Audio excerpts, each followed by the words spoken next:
pulang dengan berjalan kaki dan di belakangnya ada macan yang mengangkut kayu miliknya. Akhirnya dia sadar bahwa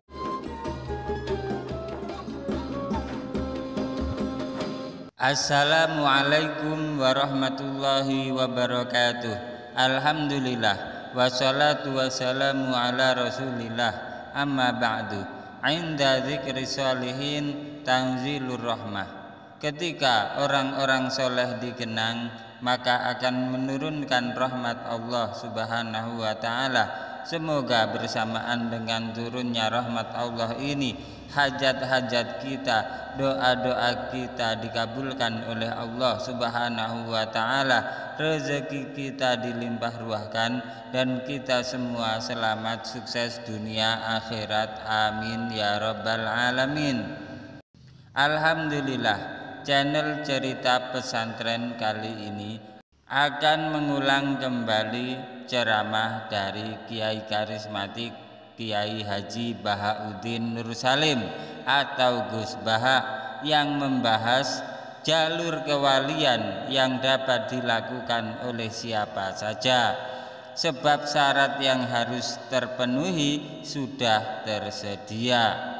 Ulama karismatik Kiai Bahauddin Nur Salim atau yang akrab dipanggil Gus Baha membahas bahwa jalur kewalian dapat dilakukan, dapat dilalui oleh siapa saja, sebab syarat yang harus terpenuhi sudah tersedia di sekitar kita. Hal ini diceritakan karena jalur ini lebih mungkin dilakukan oleh banyak orang.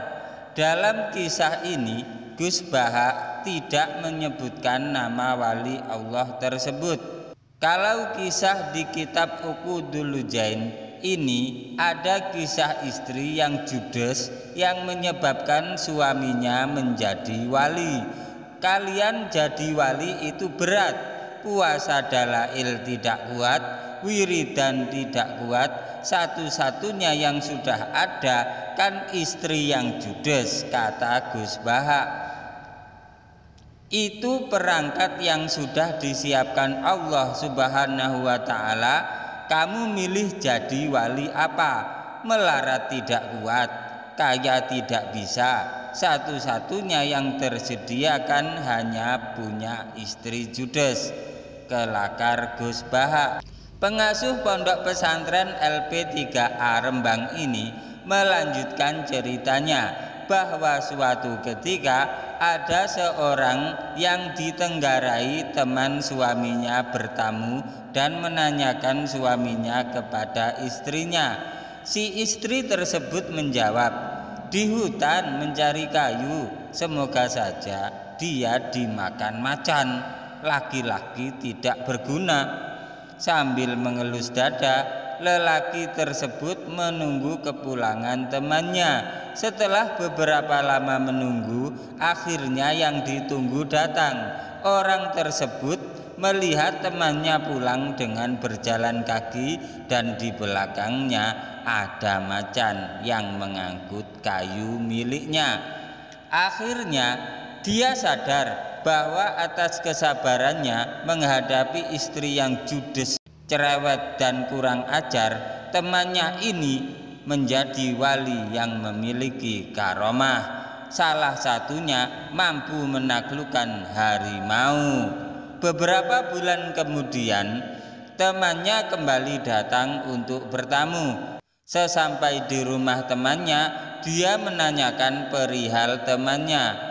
Namun kali ini yang dia temui bukan istri yang dulu, sebab telah bercerai. Lalu dia menanyakan keberadaan suaminya dan dijawab lemah lembut dengan penuh kesopanan bahwa suaminya sedang mencari kayu bakar di hutan.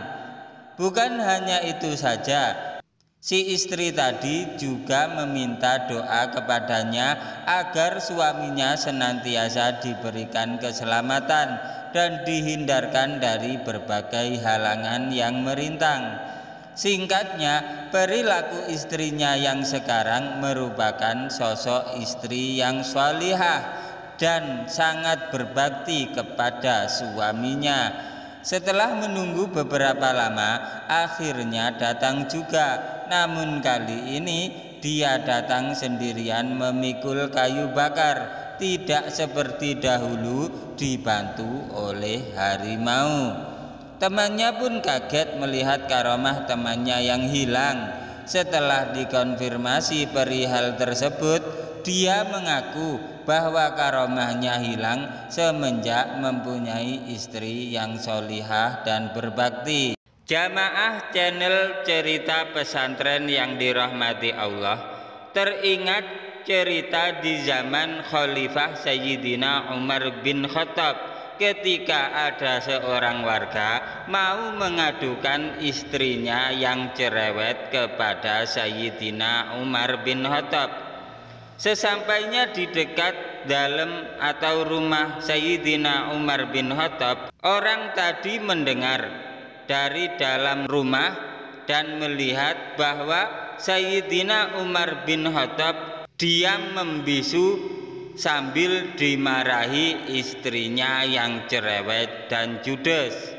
Jamaah channel Cerita Pesantren yang dirahmati Allah, juga teringat cerita Kiai Abdul Hamid Pasuruan yang konon kata salah satu keluarganya bahwasanya istri Kiai Abdul Hamid Pasuruan juga seorang yang cerewet. Semoga cerita ini bermanfaat bagi kehidupan agama kita di dunia maupun akhirat. Jangan lupa like, komen, subscribe, dan share, bagikan karena cerita ini sangat bermanfaat. Wabillahi taufiq wal hidayah waridha wal inayah. Wassalamualaikum warahmatullahi wabarakatuh.